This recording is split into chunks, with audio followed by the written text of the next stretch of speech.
Hey beautifuls, welcome back to my channel today where I will be speaking to you about how I quit my 9-to-5 corporate job to start my own successful business.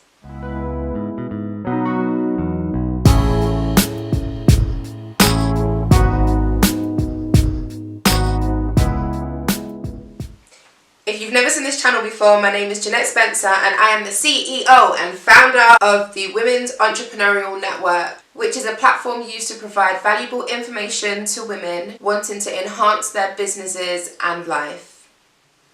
Okay guys, so as mentioned, I come from a corporate background and I spent many years working in the insurance industry on employees' liability and public liability insurance.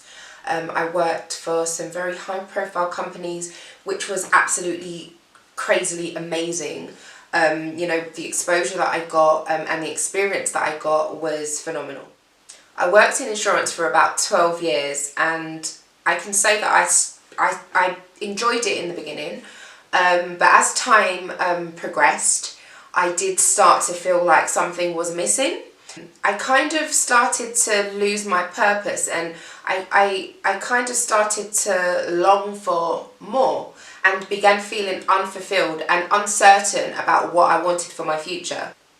Although I felt very grateful for being given the opportunities that I had received, I kind of knew that wasn't what I wanted for the rest of my life. It just wasn't me. I'm a creative. I kind of had to change myself to kind of fit into that environment, and that's the worst thing that you could ever find yourself doing generally in life. Not only that, but I'd struggled with so many different issues such as sexism, racism, and even ageism. But to be completely honest with you, all the struggles that I went through taught me a lot, and I'm glad to say that I am here today because of all the experiences I have gone through throughout my life. So about 5 years in, I decided to set myself a 5-year plan, and I would encourage each and every one of you watching this, if you haven't already done so, you need to be thinking about setting yourself both short-term and long-term goals, because these are the actions that you need to take to make changes in your life. So my 5-year plan meant that at the end of those 5 years, I would quit my job in insurance, and I would start my own business, my own events management agency, which was completely, I was so excited about the prospect of working for myself, and it was something that I was definitely working towards, and that was motivating and driving me, and to be completely honest with you, it was keeping me sane. So what I had done is, in the meantime, obviously I had to kind of start building it quite early on to be prepared and ready at the end of those 5 years to start up by myself. So what I did is I created a company, which looking back now, it was horrific. It had terrible graphics, terrible website, terrible designs.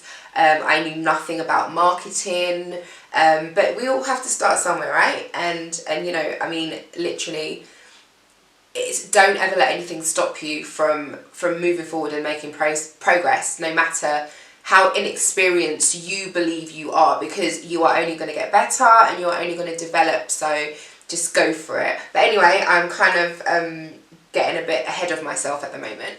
The 5th year came, and as you can imagine, because I know that a lot of people battle with what I'm about to say, I was feeling quite overwhelmed and excited at the same time, but I think I was more fearful of uncertainty, and I kind of slowly started to talk myself out of it. So, I was hearing voices in my head like, Jeanette, you are not ready for this. Jeanette, have you saved enough money for this? Jeanette, what if you fail, baby girl?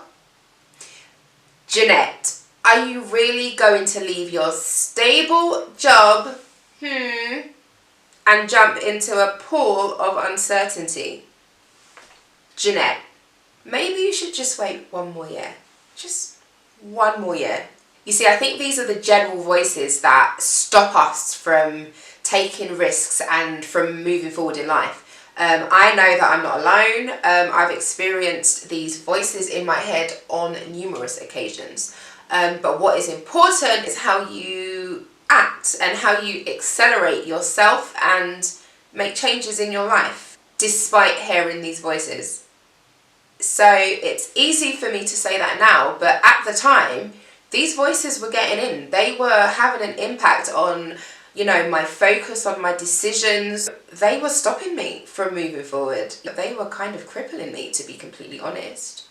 I had started to convince myself that it would definitely make a lot of sense if I had waited, or if I waited another year and just made sure that I had a little bit more money in the bank and that I was just a little bit more in the know-how and a little bit more mentally prepared, all the normal things that we tell ourselves that we have to be before making any or taking any real risk. But then suddenly, out of nowhere, my dad died. And I am going to say to you that changed everything for me. That was a real game changer for me because, my God, it came really suddenly and out of the blue. And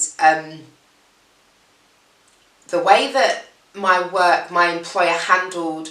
Okay, so just, again, a little bit more background. So I was my dad's only child. And so when he died, he was ill for maybe a week. He was very ill a week before he died. And for that week, I was in the hospital. I wasn't at work. I had taken time off and I was with him. And then he died. So then we had another week where I had to arrange a funeral and get everything in place. Being his only child, I didn't have anybody else to lean on. And there wasn't really anybody that I could really call upon. So I had to take care of this myself, which I had explained to my employer.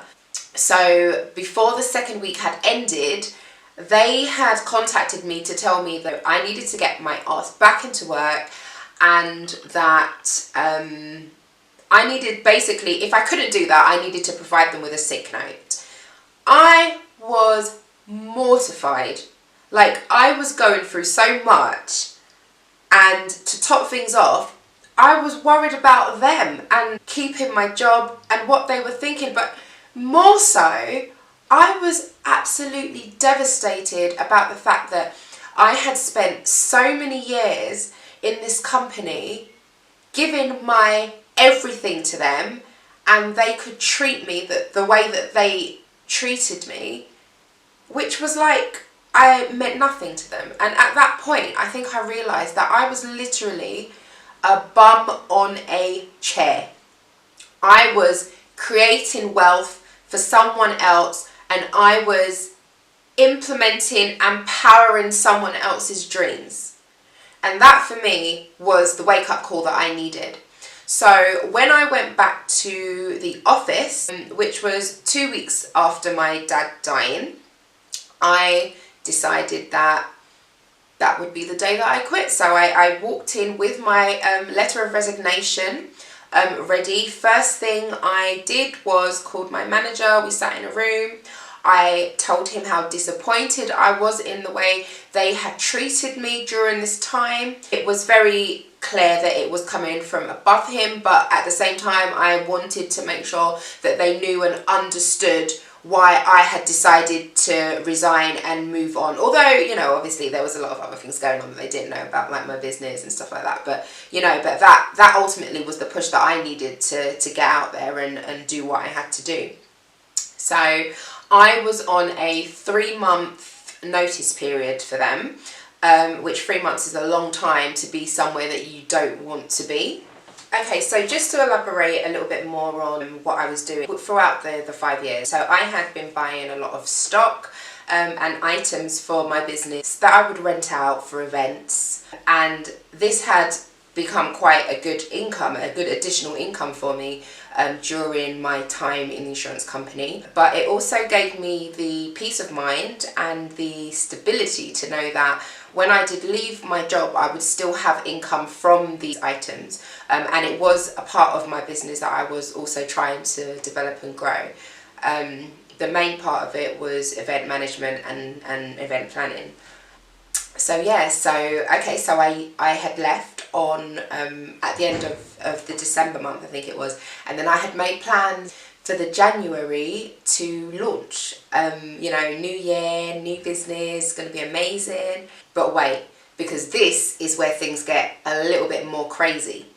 So as just mentioned, I had all of this stock that I would rent out, extra income. I had left my job. And on the 1st of January, I remember it like it was yesterday. It was a friend's birthday, so I was out with her celebrating her birthday and also obviously New Year's. And I remember I woke up and I was I had the worst hangover. And I remember grabbing my phone and kind of just scrolling through the messages and the emails. And I remember there was a message there that was from the storage company where I would keep all of my equipment and all my items. And the message said, you might have seen in the news, but we would like to inform you that this storage unit has burnt to the ground and nothing is salvageable, and we will be in touch. Okay, so I had just quit my job. I now had no income. These people were playing. Literally, I honestly didn't believe it. I was in disbelief at first. To be completely honest with you, I read that message and went back to bed because I was convinced it was some kind of spam email. Yeah, I'll figure it out later. But it turned out that in actual fact, my storage unit and all of my belongings, which was equivalent to £20,000, had burnt to the ground. And wait, that's not the worst. So, and this is solely my own fault because, and learn from me, and I've learned from myself.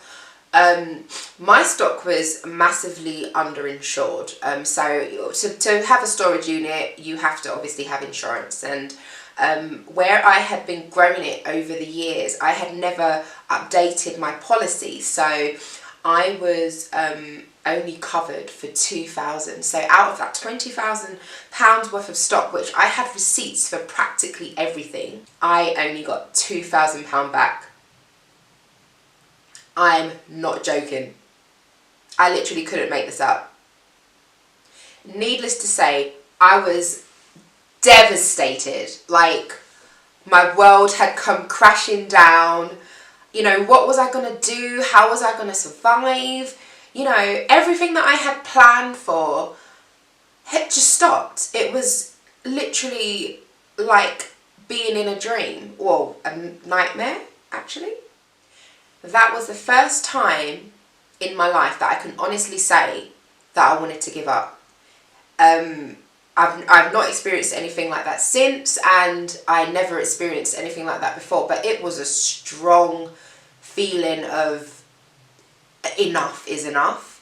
I remember just feeling like I just didn't want to do it anymore. The universe was trying to tell me something. Was I doing the wrong thing? I questioned myself. I had doubt after doubt after doubt. It was pretty deep, and I was massively struggling to pull myself together. I'm trying to be honest with you guys and, let you know that it wasn't easy and give you the real picture of my experience and my journey to where I am now. But the blessing that I had at that time was family and friends, because they never stopped rooting for me, and the support, the emotional support that I got was, it was absolutely priceless. And it's what kind of helped me get up on my feet, brush my shoulders off and keep going, because everybody goes through things. You just have to just get on with it. So eventually the pity party ended and I was back. I had returned to full fighting mode and I was gonna do this. I was now thinking very differently. I was more thinking about how I was gonna move forward from what happened and what I needed to do to get back on my feet and restore my business. So then I began working relentlessly on restoring my business and eventually started 2 new businesses, which again was very exciting for me and which I can proudly say are doing very well today. You see, I love telling this story because it's a prime example of how things can really quickly go wrong, but at the same time how they can turn themselves around and present opportunities that may not have evolved if the outcome had been any different. We all face challenges along the way, and that is testament. But it's so important for us to always put our right foot forward, take chances, keep going, never stop, and never give up. Girl, you better fight for those dreams. I just want to end by saying that it's an amazing feeling to be in a position where I can share this with you. And if I can inspire one person, then I know that I'm winning. So I've now worked in the events industry, managing my own events agency for over a decade. I've had to adapt, learn and excel in areas that I knew nothing about initially. I also currently work with entrepreneurial women, helping them understand and grow their businesses in areas such as business planning, branding, lead generation, marketing, setting goals, and taking accountability in their businesses and in their lives. And to help you all really push boundaries within your own businesses. If you have a specific topic that you would like me to cover, please don't hesitate to get in touch. Drop a note in the comments section below. I'd like to thank you for listening to my story and would encourage you to like this video and subscribe to this community because it's amazing. Until next time, my beautiful, beautiful people. Peace out.